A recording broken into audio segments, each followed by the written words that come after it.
verlate, maar nie God verlate. 'n slawe meisie, misbruik deur menslike strewens en pogings om God te behaag en sy beloftes waar te maak in persoonlike lewens. En dan word sy sleg behandel as gevolg van jaloesie. Eers het sy gevlug en later is sy weggestuur verban, alleen in die woestynland van Berseba, alleen en verlate.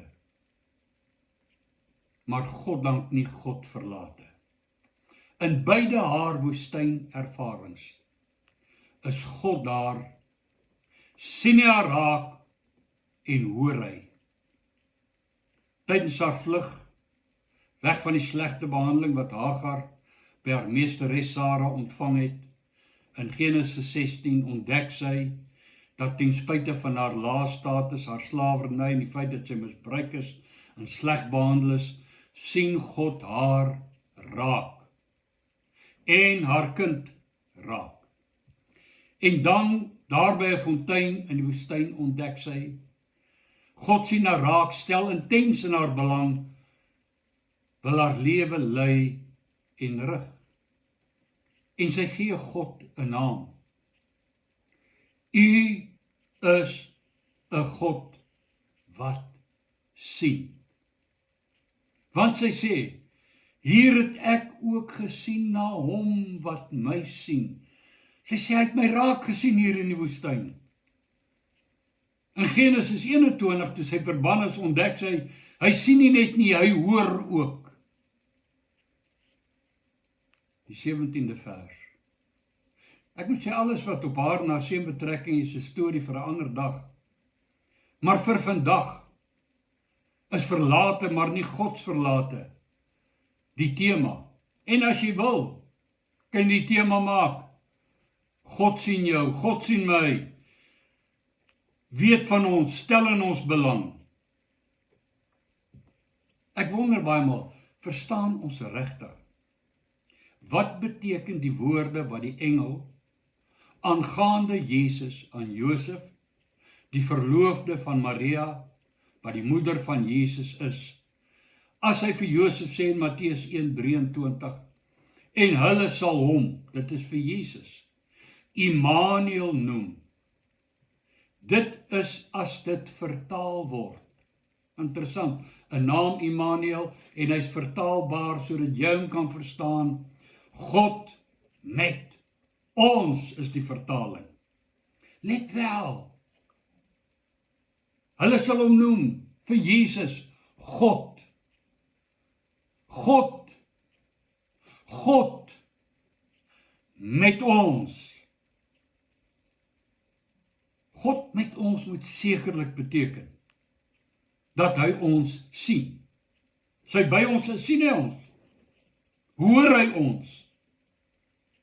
Waar ons ook al is, waarmee ons ook al besig is, wat ons ook al beleef, wanneer dit goed gaan, wanneer dit swaar gaan, wanneer ons vlug, wanneer ons misbruik word, hy is daar, hy sien en hy hoor. In die skrif haal ek vir die 2 voorbeelde uit. Wanneer Filippus vir Nathanael bring om Jesus te ontmoet in Johannes 1, verklaar Jesus, terwyl hulle so na hom toe aankom, hier is waarlik 'n Israeliet, in wie daar geen bedrog is nie. En Nathanael vra, bedrogloos soos hy is, 'n reguit kritiese, uitdagende vraag. Jy maak uitsprake aan my by implikasie, oor my en my karakter, jy nog nooit voorheen ontmoet nie. Daarom vra hy, waar vandaan ken u my? Ons het nog nooit ontmoet nie. Waar vandaan ken u my? En Jesus antwoord, voordat Filippus jou geroep het, toe jy onder die vyeboom was, het ek jou gesien. En Nathanael oorbluf, sê, Rabbi, u is die seun van God. U is die koning van Israel. Die ander voorbeeld het betrekking op Thomas, disipel van Jesus. Toe hy hoor dat daar beweer word dat Jesus uit die dood uit opgestaan het, sê hy, as ek nie in sy hande die merk van die spykers sien, en my vinger steek in die merk van die spykers, en my hand in sy sy steek nie, sal ek nooit glo nie. Johannes 20:25. En 8 dae later het Jesus gekom en verskyn, terwyl die disippels agter die geslote deur by mekaar was en skielik in hulle midde gestaan. En hy sê vir Thomas, bring jou vinger hier, en kyk na my hande, en bring jou hand, en steek het in my sy, en moenie ongelowig wees nie, maar gelowig. Thomas ontdek, Jesus het gehoor wat hy sê, self toe hy fisies afwesig was. En Thomas se reaksie, my Here en my God. Let wel, let op, neem kennis, neem waar, sien raak, hoor wat Thomas hom noem. My Here en my God. Thomas noem hom Here en God. Hy wat Hagar in die woestyn gesien het, en haar seun gehoor het uit die woestyn van Barseba, sien Nathanael onder die vyeboom, en hy hoor Thomas se belydenis van ongeloof. Hy sien en hy hoor ook vir jou en vir my. Nou verklaar Hebreërs 13 vers 8. Jesus Christus is gister en vandag dieselfde en tot in ewigheid.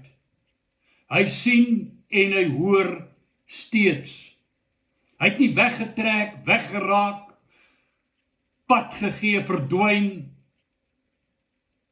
Deur die Heilige Gees, sy alomteenwoordigheid, sy hier, en hy sien en hy hoor vir jou en my. Hy is Immanuel, hy sê vir sy disippels, Matteus 28, ek is met julle tot aan die einde, die volëinding van die wêreld. Alle mag is aan my gegee in die hemel en op aarde. Hy sien en hy hoor nog altyd elke mens. Regtig vra jy vir my? Sien en hoor hy my ook? Ja, kom ek vertel jou gou 'n persoonlike verhaal. My vrou was in Desember en Januarie in Engeland, in hulle nat en koue weer, om my dogter met haar kinders by te staan. Omdat my kind moet laat werk, om die pot aan die kook te hou, en haar werk as maatskaplike werker veel eisend is, kom sy baie aande laat by die huis. In die oggende moet sy vroeg weg, kinders moet by die skool kom, dit word vroeg donker. En my vrou moet elke oggend in die ysige koue en baie keer in stortreën in 'n tou gaan staan, by wat ons maar kan noem 'n kinderopvang, soos die Nederlanders dit sou noem. Nou kan jy maar heel eerste daar aankom, of heel laaste. Jou plek in die tou word bepaal, altyd, deur 'n nommer wat jy uit 'n sakkie moet trek. Een besonder ysige koue oggend, in stortreën op pad daarheen, loop sy en praat met die Here. En sy sê vir hom, dat sy besef, dat die mens, ook syself, vanuit ons sondige natuur en aard selfsugtig is. En dat hy haar moet help om nie selfsugtig te vra nie. Maar sy wil tog vir hom vra en sê sy kry baie koud. En sy sou graag vandag derde in die ry wil wees. Nie noodwendig heel voor, derde. Nou sy daar gekom, tussen die 35-40 mense wat daar staan, en die kwaai Engelse tannie wat daagliks die rye bestuur, kom toe verby met die sakkie vol nommers. En my vrou trek nommer 14, wat sy toe nou gelate aanvaar.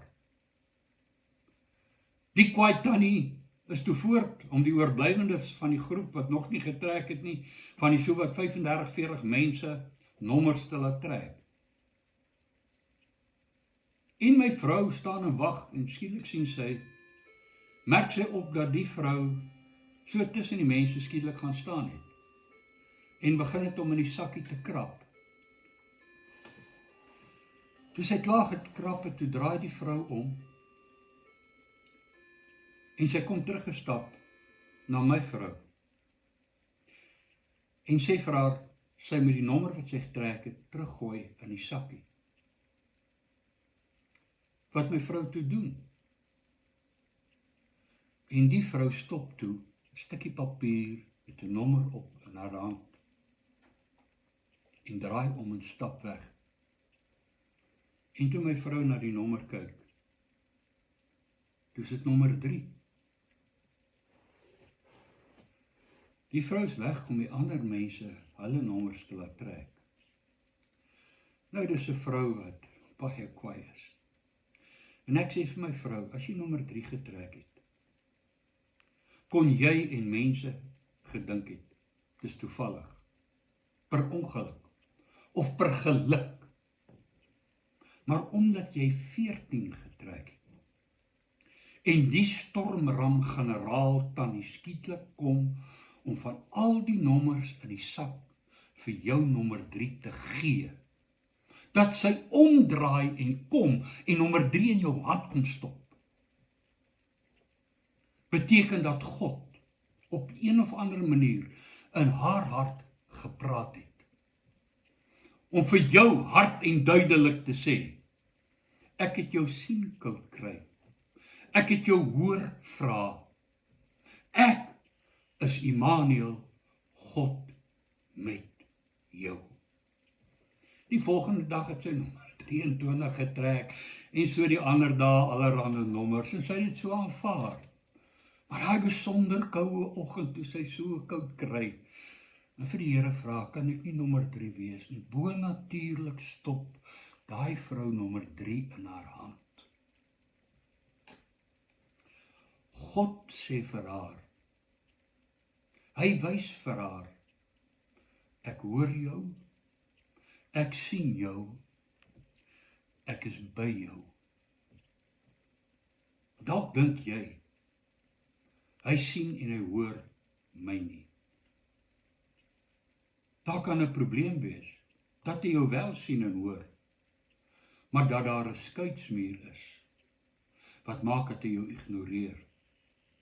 Jesaja 59 vers 1 en 2 sê, die arm van die Here is nie te kort om te help nie, en sy oor is nie te doof om te hoor nie. Dit is julle oortreding wat skeiding gebring het tussen julle en julle God. Dis julle sondes wat maak dat hy hom nie aan julle steur nie en nie na julle wil luister nie. En daar's 'n oplossing vir ons sondes. Johannes sy eerste sendbrief, as ons sondes bely, hy is getrou en regverdig om ons die sondes te vergewe en ons van alle ongeregtigheid te reinig. Hoe pragtig is Jesaja 1:18 nie, wat sê, kom nou, Laat ons die saak uitmaak, sê die Here. Al was julle sonde soos skarlaken, dit sal wit word soos sneeu. Al was dit rooi soos purper, dit sal word soos wol. En ek wil afsluit met hierdie pragtige teks uit 2 Kronieke 16 vers 9. Want die Here, sy oë deurloop die hele aarde om die kragtig te steun wie se harte onverdeeld op hom gerig is. Ja, hy is nie ver van enigeen van ons nie. Hy sien ons en hy hoor ons en hy sal help as ons harte op hom gerig is en nie net ons lippe nie. Dis tragies dat daar mense is wat kies om sonder God en sonder hoop deur hierdie lewe te gaan, hom te ignoreer, weg te stoot, te haat, van hom te vlug. Dis tragies, maar hy ondersteun die wie se harte op hom onverdeeld. Hy sien ons raak, hy weet van ons, hy luister. En as hy goed dink, gryp hy in. Kom ons bid saam. Dankie Here, dat U my sien en my hoor. Dankie dat U my vrou sien en my vrou hoor. Dankie Here dat U my kinders in hulle lewensomstandighede en stryd sien en hulle hoor. Dankie dat U my kleinkinders raak sien, dat U in almal van hulle belang stel. Ek bid o God, dat elkeen van hulle hom sal sien wat hulle sien, sal kennis neem dat hy's daar, hy's naby, hy's hulle helper. Slaan my oë op na die berge, sê Dawid, waar kom my hulp vandaan? My hulp is van die Here wat die hemel en die aarde gemaak het. Dankie Here, dat ons hulp van U kom. Genade, vergifnis, redding, verlossing, oorwinning, wedergeboorte, nuwe lewe, hulp, voorsiening. En U doen dit ter wille van Jesus. Soos U Hagar en Ismael geseën het, ter wille van Abraham. Dankie. Amen. Mooi loop.